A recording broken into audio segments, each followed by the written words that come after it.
વડોદરા શહેરની એમએસ યુનિવર્સિટીની છાસવારે વિવાદમાં આવતી હોય છે ત્યારે આજે ફરી એક વખત કમ્પ્યુટર સાયન્સ ડિપાર્ટમેન્ટના વિદ્યાર્થીઓની ફી બાબત તેમજ એક્સટર્નલ પરીક્ષાના પરિણામ બાબતે વિવાદમાં આવી છે ત્યારે ટેકનોલોજી ફેકલ્ટીમાં કમ્પ્યુટર સાયન્સ ડિપાર્ટમેન્ટમાં સેલ્ફ ફાઇનાન્સની શરૂઆત કરવામાં આવી છે જેમાં અભ્યાસ કરતા વિદ્યાર્થીઓ સાથે ફ્રીમાં અન્યાય જોવા મળ્યો છે તેઓ અખિલ ભારતીય વિદ્યાર્થી પરિષદના નેતાએ આક્ષેપ કર્યા હતા સાથે જ વિદ્યાર્થીઓએ MYSY શિષ્યવૃત્તિનો પૂરતો લાભ લઈ શકતા નથી જેથી યુનિવર્સિટી આ વિષયને તાત્કાલિક ધોરણે આગવું લઈ આની પર એક્શન લે તેવી વિનંતી કરાઈ છે અને સાથે જ એક્સટર્નલ પરીક્ષાના 45 દિવસ થઈ ગયા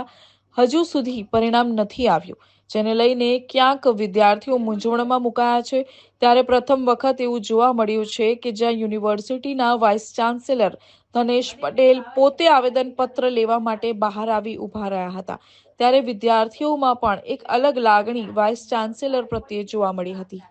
અખિલ ભારતીય વિદ્યાર્થી પરિષદ દ્વારા ટેકનોલોજીના એક ગંભીર વિષયને લઈને આજે વિદ્યાર્થીઓને સાથે રાખીને વિદ્યાર્થી પરિષદ દ્વારા આંદોલન કરવાની અંદર આવ્યું છે। વાઇસ ચાન્સેલર સર સુધી રજૂઆત મૂકવાની અંદર આવી છે કે વાત કરીએ તો ટેકનોલોજી ફેકલ્ટીની અંદર કોમ્પ્યુટર સાયન્સની અંદર આ વર્ષે સેલ્ફ ફાઇનાન્સ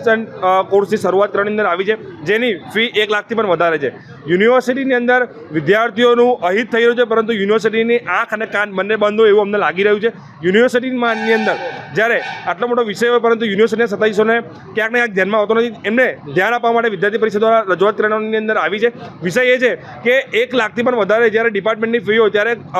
ગવર્મેન્ટની સ્કીમ પ્રમાણે વિદ્યાર્થીઓને ટ્યુશન ફી રિફંડ મળતી હોય છે તેની અંદર 1 લાખની સામે માત્ર 3000 રૂપિયા ટ્યુશન ફી મૂકવાની અંદર આવી છે। તો વિદ્યાર્થીઓના હિતની અંદર યુનિવર્સિટી ટ્યુશન ફીની અંદર વધારો કરીને વિદ્યાર્થીઓને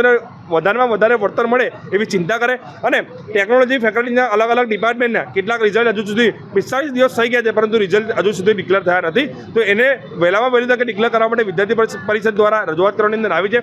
સરને સીધી ચીમકી આપવાની અંદર આવી છે કે આવનારા સમયની અંદર વિદ્યાર્થીઓના હિતની અંદર સુખદ આનું નિવારણ કરવાની અંદર નહીં આવે તો વિદ્યાર્થી પરિષદ જો જરૂર પડશે તો ઉગ્ર આંદોલન પણ કરશે। સમાચારોના સતત અપડેટ માટે આજે જ જોડાઓ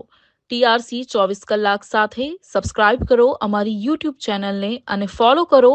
TRC 24 કલાકને ફેસબુક અને ઇન્સ્ટાગ્રામ પર।